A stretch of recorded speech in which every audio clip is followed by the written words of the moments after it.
ആഹാ ഓഹോ എന്ന് പറഞ്ഞാൽ കണക്കൊന്നുമില്ല. വിക്രത്തിന്റെ ക്രൂ പോലും വിചാരിച്ചു കാണത്തില്ല വിക്രം ഇത്രയും സക്സസ്ഫുൾ ആവും എന്നുള്ളത്. ഈ ശാന്തി കൂടെ പറയുന്നത് വിശ്വസിക്കുന്നത് കേട്ടോ.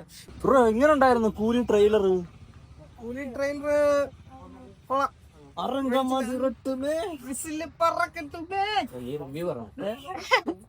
പറയണം എങ്ങനെയുണ്ടോ ട്രെയിലർ? എങ്ങനെയുണ്ട്? എനിക്ക് ഇഷ്ടപ്പെട്ടു. കാരണം ഇഷ്ടപ്പെട്ടെന്ന് വെച്ചാൽ ആ പീക്ക് ലെവൽ മീറ്റ് ചെയ്തില്ല. അതല്ലേ സോഷ്യൽ മീഡിയ ഫുള്ള് പറയുന്ന ഏറ്റവും ബെസ്റ്റ് ട്രെയിലർ ഇതുവരെ ലിയോയുടെ ആണ്. പിന്നെ അത് കഴിഞ്ഞ് മാസ്റ്റർ വിക്രമാണ് ഏറ്റവും ബെസ്റ്റ് ട്രെയിലർ. ആ വിക്രം കഴിഞ്ഞ് ലിയോ. കൂലിയെ പറ്റി പറ. കൂലി സെറ്റ് ആയിരിക്കും. പിന്നെ ട്രെയിലർ എങ്ങനെയുണ്ടെന്ന് വയലൻസ് എന്ന് പറഞ്ഞിട്ട് ട്രെയിലർ വല്ല വയലൻസ് ഉണ്ട്. ഉപേന്ദ്ര ചുറ്റിലും പിടിച്ചോണ്ട് വരുന്നേ വയലൻസ് ഒക്കെ ഉണ്ട്. ട്രെയിലർ കൊള്ളാം. പിന്നെ നമുക്ക് അത്രയും പ്രതീക്ഷ കൊണ്ട് മീറ്റ് ആയില്ല. LC ആയിരിക്കും ഇത്. LC ചിലപ്പോ ആവാൻ ചാൻസ് ഉണ്ട്. അതെന്താ കാരണം? എന്താ കാരണം ചില സീൻസ് ഫസ്റ്റ് കളർ ഗ്രേഡിങ് എല്ലാ പടത്തിലും ഒരേ കണക്കാ പോയേക്കുന്നത്. സെക്കൻഡ് നൈറ്റ് ഷൂട്ട്സ് ഒരുപാടുണ്ട്. അത് എല്ലാ പടത്തിനകത്തും കോമൺ ഫാക്ടറാ. ലിയോയ്ക്ക് മാത്രമല്ല രാത്രി വെളുക്കത്തില്ല. പിന്നെ വേറൊരു സംഭവം എന്ന് പറഞ്ഞാൽ ഇതിനകത്ത് ഈ വർക്കേഴ്സ് എല്ലാത്തിനകത്തും മറ്റേനകത്തായാലും ഈ സ്മഗ്ലിംഗ് ടീംസ് ആയാലും ഇതിനകത്തായാലും ഗോൾഡ് സ്മഗ്ലിംഗ് ടീംസ് ഒക്കെ ആയിരിക്കും. അപ്പൊ ഈ വർക്കേഴ്സിനെയൊക്കെ അഡ്രസ് ചെയ്യുന്നത് ഒരേ ഫോർമാറ്റിലാ. വിക്രം ആയാലും ലിയോ ആയാലും റോളക്സ് ആയാലും സൗബിന്റെ ക്യാരക്ടർ ആയാലും. അപ്പൊ അതൊരു മെയിൻ കോമൺ ഫാക്ടറാ. നമുക്ക് സംശയിക്കാൻ പറ്റുന്ന ഒരു സാധനമാണ്. അമീർഖാൻ ലുക്ക് കണ്ടെന്ന് തോന്നുന്നത്. അമീർഖാന്റെ ലുക്ക് കണ്ടിട്ട് എനിക്ക് വലുതായിട്ടൊന്നും അങ്ങനെ തോന്നിയൊന്നുമില്ല. പക്ഷെ അതിനകത്ത് നീ ഇഷ്ടപ്പെട്ടൊരു സീനുണ്ട്. കുറെ അസ്ഥികൾ ഇങ്ങനെ വരുന്ന ഒരു സീനുണ്ട്. മറ്റേ അതൊക്കെ കിഡ്ലൻ ഷോട്ട് ആയിരുന്നു. ഹെലികോപ്റ്ററിൽ ഇങ്ങനെ ചാടുന്നതും നമ്മുടെ ലിയോയുമായിട്ടൊരു ബന്ധമില്ല. ലിയോയില്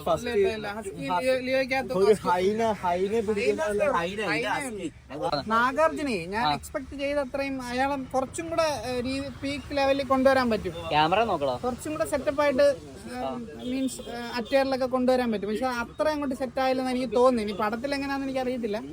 എന്നുവെച്ചാൽ അത്രയും സ്റ്റൈലിഷ് ആയിട്ടുള്ള ആക്ടറാണ്. പ്രസന്റ് ചെയ്താ സൂപ്പർ ആയിരിക്കും. എന്താ ആഹാ ഓഹോ എന്ന് പറഞ്ഞാൽ കണക്കൊന്നുമില്ല. ഞാൻ കണ്ട സ്ഥിതിക്ക് ഒരു ടിപ്പിക്കൽ തമിഴ് സിനിമയുടെ ഒരു ട്രെയിലർ. രോമാഞ്ചം വന്നോ? രോമാഞ്ചായിട്ടൊന്നും ഉണ്ടാവില്ല. രോമാഞ്ചം അറിയാൻ പറ്റത്തുള്ളൂ. അല്ലെ രജനികാന്തിന്റെ വയസ്സ് അറിയാനുണ്ടോ? പിന്നെ നല്ലപോലെ അറിയാൻ പറ്റുന്നുണ്ട്. അല്ല വയസ്സറിയാൻ പറ്റുന്നുണ്ട്. രജനികാന്തിന്റെ വയസ്സറിയാൻ പറ്റുന്നുണ്ട്. ഇഷ്ടപ്പെട്ട ഒരു ഷോട്ട് എന്ന് പറഞ്ഞാൽ ഫ്ലാഷ് ബാക്ക് കാണിക്കുന്ന ഷോട്ട് കൊള്ളാം. അത് മാത്രമേ ഉള്ളൂ എനിക്ക് ഇഷ്ടപ്പെട്ട രജനികാന്തിന്റെ സ്ലോ മോഷൻ ആണെങ്കിൽ മാറി കിട്ടോ വൃത്തിയോടൊക്കെ. അതിനകത്ത് കൊടുത്തേക്കുന്ന ഇപ്പൊ ശ്രുതിഹാസന്റെ റോള് പറഞ്ഞാലും നല്ലപോലെ ചെയ്തിട്ടുണ്ടായിരിക്കും എന്നാണ് തോന്നുന്നത്. ട്രെയിലറെ കണ്ട സ്ഥിതിക്ക് നല്ലൊരു ക്യാരക്ടർ ആയിരിക്കും എന്നാണ് പ്രതീക്ഷിക്കുന്നത്. ഇനി 14-ാം തീയതി അറിയാം ഇനി എന്തുവാണെന്ന്. എനിക്ക് കമലഹാസന്റെ ഒക്കെ ഈ ഇടയ്ക്കുള്ള മേക്കപ്പും റോളൊക്കെ വെച്ച് നോക്കുമ്പോൾ രജനീകാന്തിന്റെ നല്ല മേക്കപ്പും അതുപോലെ തന്നെ ഹെയർ സ്റ്റൈലും ആ ഒരു ലുക്ക് പിടിച്ചേക്കുന്നതൊക്കെ നൈസായിട്ടുണ്ട്. കാരണം ആ ക്യാരക്ടർ നമുക്ക് ആ ഒരു പ്രായവും ആ ഒരു എനർജിയൊക്കെ ഫീൽ ആവുന്നുണ്ട്. സംഭവം ഷർട്ടിന്റെ ഉള്ളിൽ ബെൽറ്റ് ഇട്ടൊക്കെ അറിയാൻ പറ്റുന്നുണ്ട്. എന്നാലും ആ ഒരു സാധനം പക്ക ആയിട്ട് പ്രസന്റ് ചെയ്തിട്ടുണ്ട്. കമ്പയർഡ് ടു അതർ വയസ്സായ ആക്ടേഴ്സിനെ ഇങ്ങനെ കാണിച്ച ഒരു ഡിസ്കസ്റ്റിംഗ് ഫീൽ നമുക്ക് കിട്ടുന്നില്ല. കുറച്ചും കൂടെ സെറ്റ് ആയിട്ട് ഹെയർ സ്റ്റൈലും ആ ലുക്ക് പൊളിയല്ലേ. ഈ പ്രായമായവരെ പിന്നെ ഡൈ അടിച്ച് പിന്നെ 52-കാരനാക്കാൻ പറ്റുമോ? ഇല്ലല്ലോ. അയാളെ പ്രായമല്ലേ കാണിക്കാൻ പറ്റത്തുള്ളൂ. ആ പ്രായത്തിലല്ലേ കാണിക്കാൻ പറ്റത്തുള്ളൂ. അതാണ് ചെയ്തേക്കുന്ന പടത്തില്. പുതിയതായിട്ട് എന്തെങ്കിലും കൊണ്ടുവരുമോ അതാണ് ചോദിക്കുന്നത്. അപ്പൊ ഇതിനകത്ത് വേറെ നമുക്ക് ഒരു പ്രോമിസിംഗ് ആയിട്ടുള്ള ഒരു ഫാക്ടർ എന്ന് വെച്ചാലേ ലോകേഷ് തന്നെ പറയുന്നുണ്ട് ഞാൻ ഇത്രയും കഷ്ടപ്പെട്ട് വർക്ക് ചെയ്തൊരു പടം വേറെ ഇല്ലെന്ന്. അപ്പൊ അത് ഒരു പ്ലസ് പോയിന്റ് ആണ്. അതിപ്പോ എല്ലാ ഡയറക്ടർമാരും അത് തന്നെ പറയുന്നത്. ഇത്രയും കഷ്ടപ്പെട്ട് വർക്ക് ചെയ്യുന്ന പടം ഇതാണ്. പക്ഷെ വേറൊരു ഇതുള്ളതെന്ന് വെച്ചാൽ ലോകേഷ് ഇതിനു മുമ്പ് ഒരു പടവും ഇങ്ങനെ ഇത്ര എഫേർട്ട് എടുത്ത് പ്രൊമോട്ട് ചെയ്തിട്ടില്ല. അപ്പൊ ഇങ്ങനെ പ്രൊമോട്ട് ചെയ്ത പടങ്ങളുടെ പ്രത്യേകത എന്ന് വെച്ചാൽ ആദ്യത്തെ ദിവസം തന്നെ മാക്സിമം കളക്ഷൻ എടുത്തിട്ട് അടുത്ത ആഴ്ച തന്നെ വാഷ് ഔട്ട് ആവാനുള്ളൊരു സ്ട്രാറ്റജിയാണ് തമിഴ് സിനിമയിലും പാൻ ഇന്ത്യൻ സിനിമയിലും കണ്ടുവരുന്നത്. അങ്ങനെ അതിനെങ്ങനെ കാണും? എല്ലാ റെക്കോർഡും തൂക്കും. പക്ഷെ നെഗറ്റീവ് ആണെങ്കിൽ ഞാൻ പറഞ്ഞ എങ്ങനെയാണ് ഇതുവരെ ഇങ്ങനെ പ്രൊമോട്ട് ചെയ്തിട്ടില്ല. ലോകേഷ് ഇത്ര ഇന്റർവ്യൂ കൊടുക്കുന്നു. അത് വേറൊരു കാര്യം. അത് നീ പറഞ്ഞൊരു കാര്യം. അതായത് ഇവർക്ക് ചിലപ്പോ ഒരു ഡൗട്ട് കാണും ഇത് എല്ലാവരുടെ അടുത്തും കൺവിൻസിങ് ആവുമോ എന്നുള്ളൊരു കാര്യം. സൂര്യ അക്കാര്യത്തിൽ സൂര്യ കഷ്ടപ്പെട്ട് തിരുവനന്തപുരത്ത് വന്നാലും പറയും. എന്താ പറഞ്ഞത്? വാ പൊളന്ത് പാക്കപ്പോറേ. നമ്മള് വാ പൊളന്നായിരുന്നു അന്ന് പാത്തത്. ഏതായിരുന്നടാ? വാ പൊളന്നല്ല അലർക്കും പറഞ്ഞല്ലേ. ഗംഗൂബേർ റെട്രോ വെച്ച് നോക്കുകയാണെങ്കിൽ റെട്രോ കുറച്ചുകൂടെ ഒരു ബെറ്റർ ആയിട്ടുള്ള ഒരു ഫിലിമാണ്.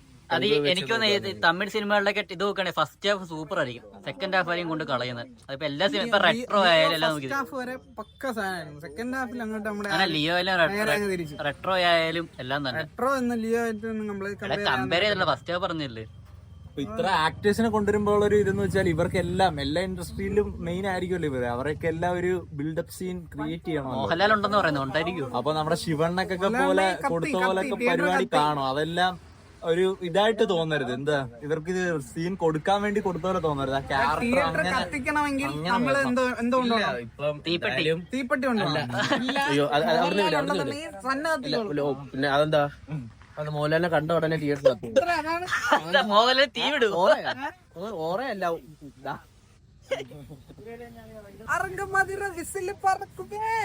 ഒരു നല്ലൊരു ഡയറക്ടറിന്റെ ഇത്രയും ഇൻഡസ്ട്രിയിൽ നിന്ന് ആൾക്കാരെ വിളിച്ച് ചെയ്യാൻ പറ്റുന്ന ധൈര്യം ഉണ്ടെങ്കിൽ അവർക്ക് അതേ അനുസരിച്ചുള്ള ഒരു ക്യാരക്ടർ ആയിരിക്കും കൊടുത്തിട്ടുള്ളത്.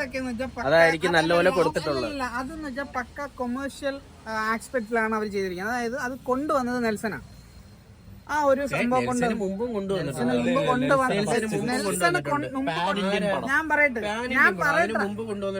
ഒന്ന് പറയാൻ സമയം എന്താ, വിക്രത്തിന്റെ ക്രൂ പോലും വിചാരിച്ചു കാണത്തില്ല വിക്രം ഇത്രയും സക്സസ്ഫുൾ ആവും എന്നുള്ളത്. പക്ഷെ വിക്രം പോലല്ല നെൽസൺ ജയിലറിനകത്ത് കൊണ്ടുവന്നത്. അതെന്ന് വെച്ചാൽ പക്ക കൊമേഴ്ഷ്യൽ ആസ്പെക്റ്റിൽ തന്നെയാണ് ആ പടം ഇറക്കിയത്. ആ ഒരു രീതി ട്രെൻഡ് കൊണ്ടുവന്ന നെൽസനാണ്. അതിപ്പം ലോകേഷ് ഫോളോ ചെയ്യുന്നുള്ളതേ ഉള്ളൂ. അതിന് ജയിലർ 2-നകത്ത് അത് കാണാം. അപ്പൊ ഈ ശാന്തി കൂടെ പറയുന്നത് വിശ്വസിക്കുന്നത് ഇപ്പൊ അയാളെ ചുപ്പിട്ടോരാണ്. അഴിച്ചു ചേർക്കാൻ സന്ദേഹം മോശം. ഇപ്പൊ സെയിം ടെംപ്ലേറ്റ് നമ്മള് ലിയോ കണ്ട്, വിക്രം കണ്ട്, കൈദി ഇതിന്ന് ഡിഫറെന്റ് ആണ്. അപ്പൊ ഇനിയും കൂടി ഒരു പടവും കൂടി ഈ ഒരു സെയിം രീതിയിൽ ആൾക്കാർക്ക് കണ്ടിരിക്കാനുള്ള ടെംപ്ലേറ്റ് അല്ല വിഷയം, ആൾക്കാർ കണക്ട് ആവുന്നുള്ള രീതിയിലാണ്. എന്തായാലും നമുക്കൊരു അതൊരു ചോദ്യം. പക്ഷെ ഇനി തൊട്ട് പുതിയ കഥകളൊന്നും ഇറക്കാനില്ല. ഇറങ്ങുന്ന കഥകളെല്ലാം വന്നു കഴിഞ്ഞ് ഇനി പുതിയ കഥയൊന്നും ഇല്ലേ അടുത്തിറക്കാൻ. അതൊരു ചോദ്യമാണ്. പക്ഷെ ലോകേഷ് വിജയ് തന്നെ അടുത്ത പടം റീമേക്കാണ്. പക്ഷെ ലോകേഷ് ആയതുകൊണ്ട് നമുക്ക് ചിലപ്പോ കണ്ടിരിക്കാൻ പറ്റും. അതായത് ലോകേഷ് അല്ലെങ്കിൽ കണ്ടിരിക്കാൻ പറ്റത്തില്ലെങ്കിലോ, ചിലപ്പോ കണ്ടിരിക്കാൻ പറ്റത്തില്ലെങ്കിലോ. ഇപ്പൊ ജയിലർ 2 ജയിലർ 2-ന്റെ അല്ലേ, ജയിലർ ടെംപ്ലേറ്റ് തന്നെ കൂലിയുടെ കാര്യമാണ്. പക്ഷെ ആ പടത്തിനകത്ത് കൊണ്ടുവരുന്ന ഒരു മാറ്റമുണ്ട്. എന്തോ മാറ്റം? അത് നമ്മൾ കാണുമ്പോഴേ നമുക്ക് മനസ്സിലാവും. ഇതിൽ പൊളിറ്റിക്സ് ഉണ്ട്, പക്ഷെ ഞാൻ പറയുന്നില്ല. ഇവന്റെ ഡയലോഗ് അടി കേൾക്കുമ്പോ ഇവൻ വലിയ സംഭവം വിചാരിക്കരുത്, ഇവനൊന്നുമല്ല. ഞാൻ ആഗ്രഹിക്കുന്ന ഒരു രജനീകാന്ത് ഉണ്ട്. പേട്ട കഴിഞ്ഞിട്ട് ജയിലറിനകത്ത് എനിക്കത് കിട്ടിയോന്ന് വെച്ചാൽ പൂർണ്ണമായിട്ട് എനിക്ക് കിട്ടി. പക്ഷെ ജയിലറിനകത്ത് ഒരു പ്രശ്നമുണ്ട്. ഞാൻ പറയാം. ജയിലറിനകത്ത്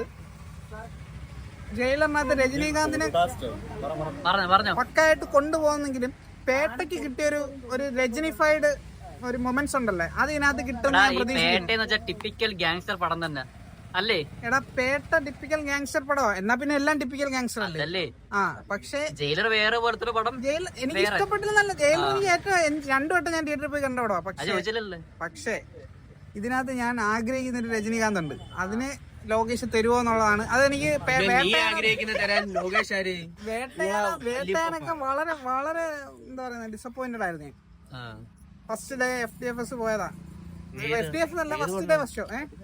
പിന്നെ ലിയോയ്ക്കകത്ത് ലാസ്റ്റ് എത്തിയപ്പോ കുറെ ഇമോഷൻ, മറ്റേ ലവളുമായിട്ടുള്ള ആരാ അനിയത്തി മഡോണ അവരുമായിട്ടുള്ള ഇമോഷൻസ് പരിപാടി. അതിപ്പോ തമിഴ് സിനിമയിലെ സ്ഥിരം കണ്ടുവരുന്ന ഒരു പരിപാടിയാണ്. ലാസ്റ്റ് എത്തുമ്പോ എന്തെങ്കിലും ഒരു ഇമോഷൻ ഇതിട്ടിട്ട്, അതായത് ഈ വില്ലന്റെ ആയാലും നായകനായാലും ഒരു എന്താ ഒരു കാരണം ഉണ്ടാക്കി കൊടുക്കും, ഒരു റീസൺ. അതിന് പുറകിൽ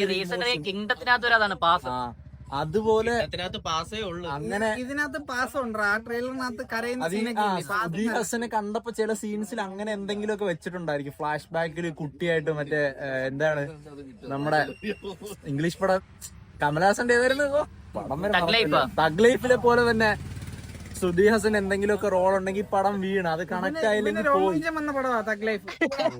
ശരിയാ 3 വട്ടം എനിക്ക് പൊങ്ങി.